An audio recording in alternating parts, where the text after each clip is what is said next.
मी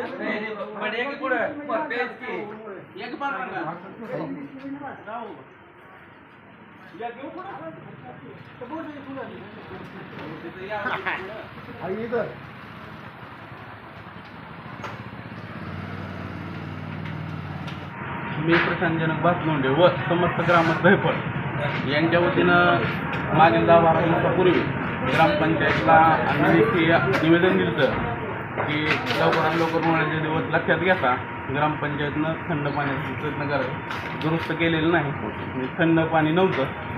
त्यांच्या अनुषंगानं आम्ही अर्ज दिला 10 तारखेपर्यंत तुम्ही दुरुस्त करून गावकऱ्यांना थंड पाण्याची सोय करा, अन्यथा आम्ही 10 तारखेनंतर या ठिकाणी ग्रामपंचायत कार्यालयासमोर हे आंदोलन करू. त्याची दखल घेऊन ग्रामपंचायत कार्यालयानं आम्हाला लिखित पत्र काढलं की आम्हाला ग्रामपंचायतला 4-5 दिवसाची मुदत द्यावी. नंतर हे आंदोलन पाठीमागे घेऊन आम्ही 4-5 दिवसांमध्ये दुरुस्त करून सर्वांना थंड पाणी या ठिकाणी देऊ. दिल्यानंतर समस्त ग्रामस्थाच्या वतीनं आम्ही हे आंदोलन या ठिकाणी स्थगित करत आहोत. आज हे आंदोलन या ठिकाणी स्थगित करत आहोत. 4-5 दिवसानंतर काही कारवाई न झाल्यास या ठिकाणी आम्ही हे आंदोलन करू. मी मनोहर विठ्ठल कदम धैफळ.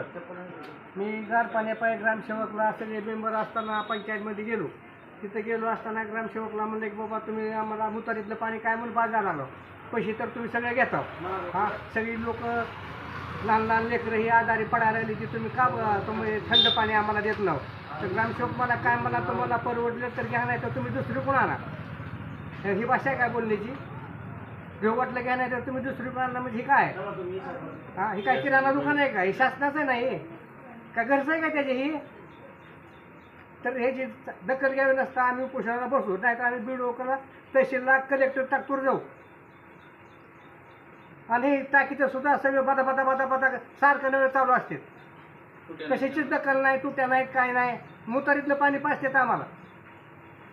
ती टेस्ट करा आधी. ही तुम्ही येऊन इथलं पाणी हे फिल्टर झालं म्हणजे ह्याची बाटली भरून आम्हाला टेस्ट करून द्या.